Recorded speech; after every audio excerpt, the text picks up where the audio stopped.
inflation can no longer be met with like wage rises. It's so crazy at the moment in the public sector because inflation's just like running away with itself. Anyway, where have we been? Dean's working on a cool one. So it's 10 node hyperconverged deployment across 2 DCs, 400 terabytes of storage, 10 terabytes of RAM to play with. We're too old, Dean. That's what it is. It's this newfangled technology.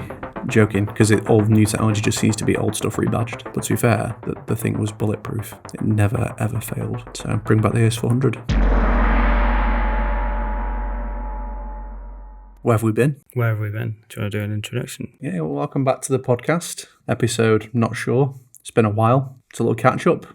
Tell you where we've been, what we've been up to in less than 20 minutes. I'm sure these guys have got some interesting stories to tell. How many of them can we tell, Dean? That's the question. None of mine are for the public here.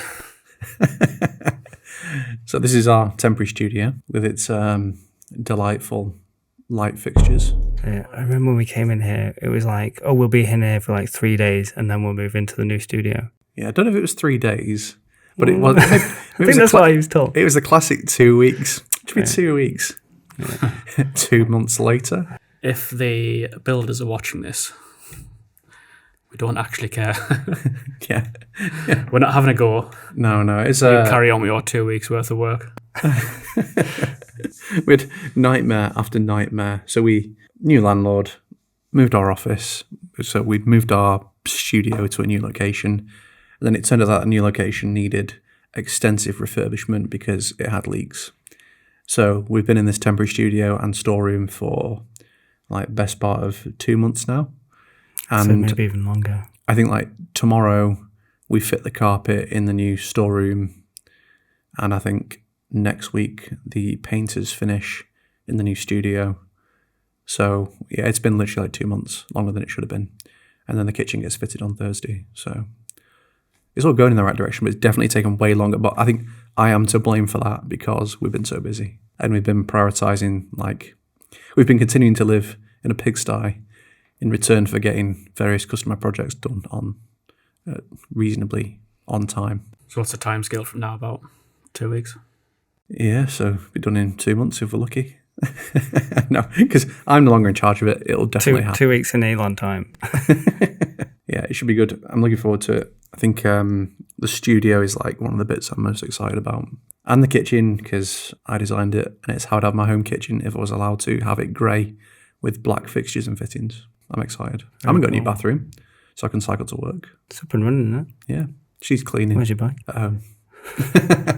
It needs cleaning, and I need to sort out to make sure that when I come to work, I've got a set of clothes here because I don't want to cycle in my rucksack.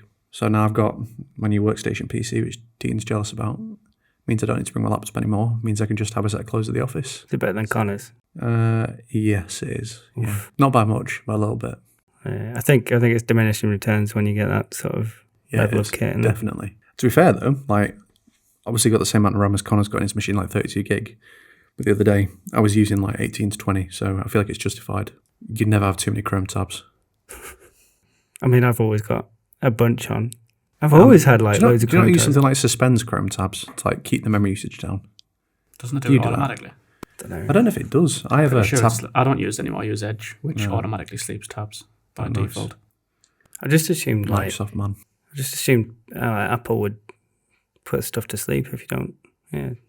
I don't know if it does. I think I use the tab suspender. Apple probably in the background makes your tabs do more work, so your battery dies quicker. Then you've got to go buy a new laptop. Yeah, that's mine suffering with that. I've got a new one on order. A little dig on Apple products. But it won't be here until the end of July. Literally waiting that long for a new laptop because my current one was leased. And it's come up for its return, which I'm grateful of because the battery on it is awful. It now lasts a sum total of about an hour. So it used to last like 4 or 5 hours. You get an M1 chip. M1 Pro Max. Nice. 14-inch. Nice. Yeah, more ports. Can't complain. Stavros keeps looking over at my Mac and he's like, "Oh, I really want that. The touch bar. The touch bar Do you thing." use it? I was like, "I never use it," and he's like, "Oh, I miss that so much." I was like, "We could trade if you want." Yeah, you should trade. Hold on, I think his would outperform yours, wouldn't it? Yeah.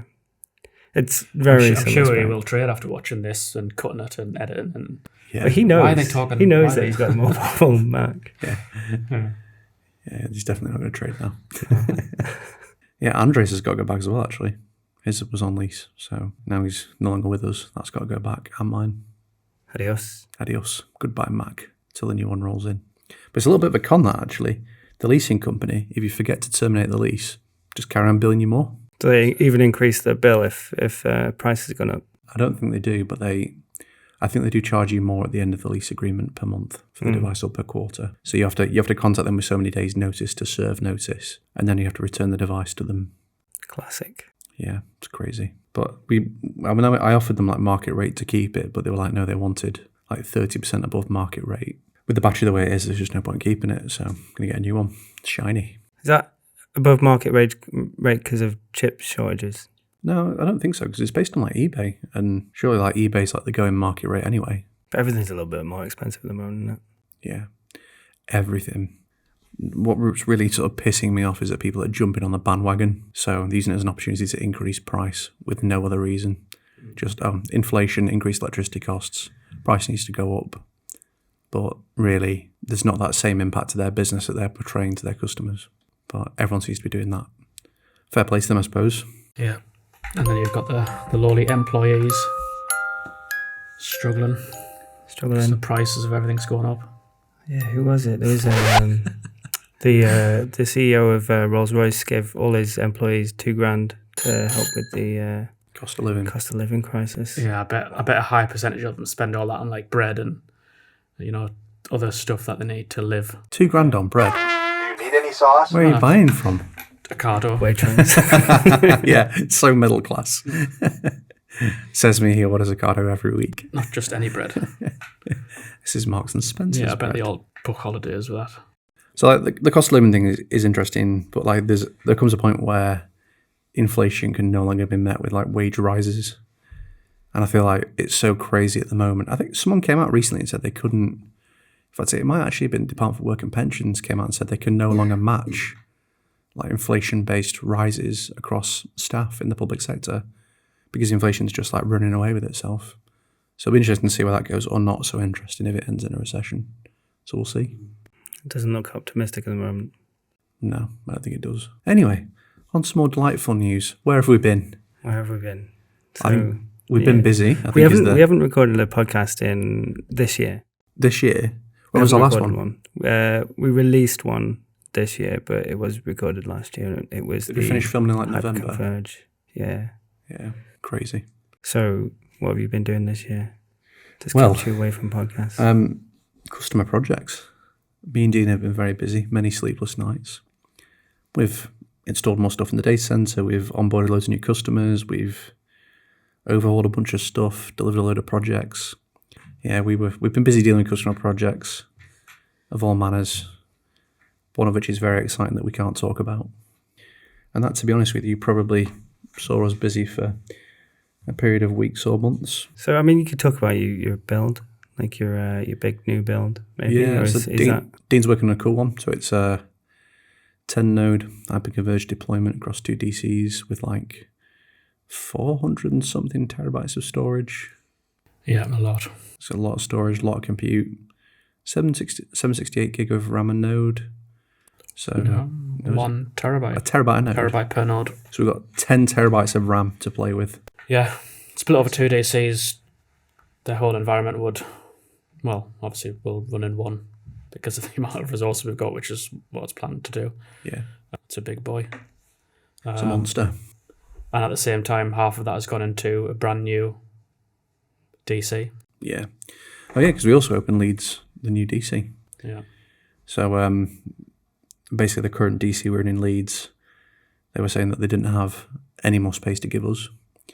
And they had this new location, and then we could get more space there, but of course needed to get connectivity in. So we've got a dark fibre linking that up, and we're in the process of setting it all up and deploying all the new racks and stuff. So that's quite cool. And that gives us more space in Leeds. And we can use Leeds as a proper DC location, which is quite good. Yeah, so that's another whole load of work, the move to Leeds, isn't it? Yeah, and that's the thing with and then the other thing is brand new backup solution, Cohesity. So we deployed a new 300 and something terabytes of backup storage, was it? Video on its way, yeah. That's quite cool actually, because we actually got paid to do that video. So we actually did a piece of marketing development work that was funded to produce the video, which is quite cool. So So that'll be our first sort of like brand video that we've put together. Hopefully the first of many. Yeah, we're really excited to release that, but it has been a little while in the making, isn't it? Yeah, well, one of the other things, I suppose, with all that work going on, there's no one available to shoot the stuff, so we need to get that last bit wrapped up. Yeah. But it also, that was made more complicated because of how you had to configure the servers remotely, in that you had to be plugged in or in the same network as them. So that was fun. Yeah, we had to set them up before we even took them to the data center, didn't we? Yeah. And it wasn't straightforward, and then stuff didn't work as it was supposed to. Surprise, surprise. But all working now, and I was pretty impressed. It's pretty good. Just one minor problem you had the other night where you needed patching. Yeah, a bit of a funny one, that. They have said that it's going to, in an actual patch update, they're going to resolve that bit of code in the background that resolves what I broke. Yeah, whoops. So. I was impressed at how fast it backed all the data up, though.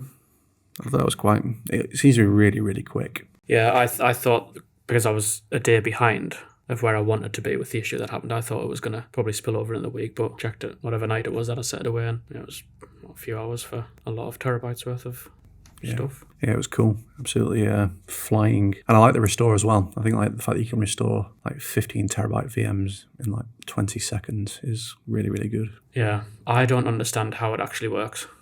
In the fact that you take, because you've got a full backup and an incremental backup. Incremental backup, I don't understand where that's going to take its, because it takes a snapshot. Yeah. And that incremental backup is based on the size of the snapshot. But if you lost that whole VM and wanted to restore it, how is it doing that? You mean, isn't it have to replay back the snapshot into the base image that the first forward have to replay every snap into? Because many backup products available and on the market. It's quite smart. I'm used to how Veeam works. It takes your full backup, and then your incrementals. You can obviously set it to do a weekly roll up and full backup, which the full backup option of Cohesity does. Yeah. But the incremental is forever incremental. Yeah. So it's like, how does it do that first initial? Yeah, I assume that all the restores that I've done have been actually no, because for new build I'd backed up a VM. The actual backup was tiny. Blew that VM away, deleted it from disk off the vSAN, and restored it instantly. Yeah. From a backup that was like 3% of the size of the VM. Yeah, it's magic. I don't understand it. The one thing that, because initially I was like, how does this work? But effectively, they just spin up the proxy servers locally as like workers, and then they use almost like, what's that proxy called? What's the proxy you can use where you can redirect different URLs to different machines? The name escapes me. I feel really stupid now. The one that I built for... Yeah. Have you forgot it as well? No. I just want you to guess it. I don't know. HA proxy. HA proxy. Got there in the end. HA, like the most obvious thing that you want it to be as well. So I think they just basically spawn new worker VMs on the actual HDI platform itself, and then they connect to the VMware infrastructure and pull in all the data off the hot like snapshot copies. So that's quite cool. So that's I know that it mounts the Cohesity disk directly into your VMware environment.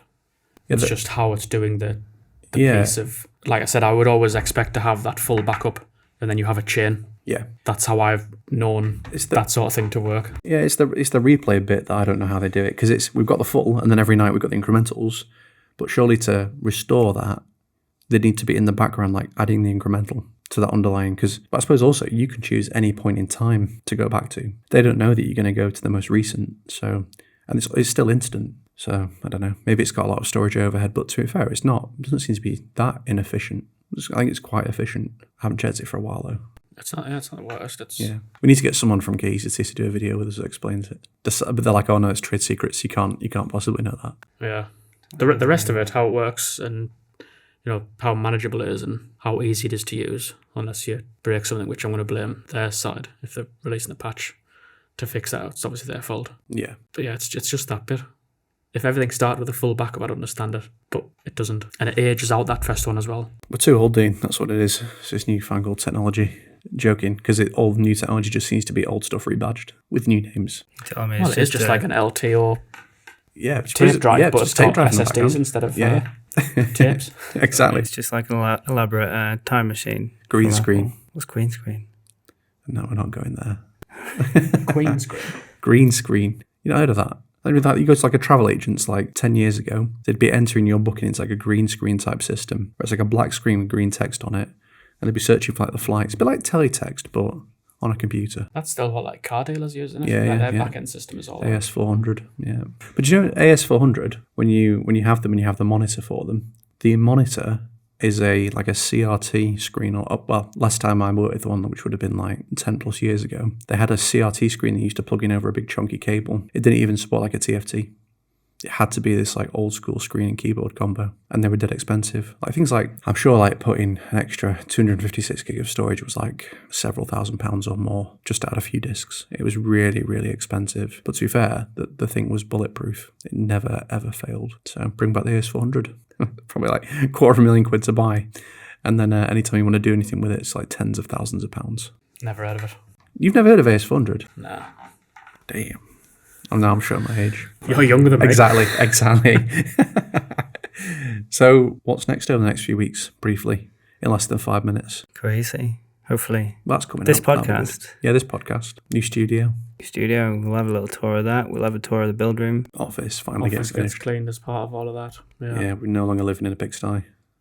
I've got new customer migration into their new environment that we've just been talking about. Yep. Over the next few days. I'm assuming you following us to Leeds to do Yeah. some sort of recording for Leeds to Leeds data centre migration. I'm doing a cybersecurity project for a customer, all fun and games, and that's it. Thanks for joining us on this year's episode year's. episode of Experts in Polo Shirt. Subscribe here for more content. The ultimate gaming PC built to run Microsoft Teams. Click here, or there, or here. Who knows? Don't think anyone's played a game on them yet, have they? I have. Have you? Once, and then it crashed. Minesweeper. No, I played Call of Duty Warzone for all of 10 minutes.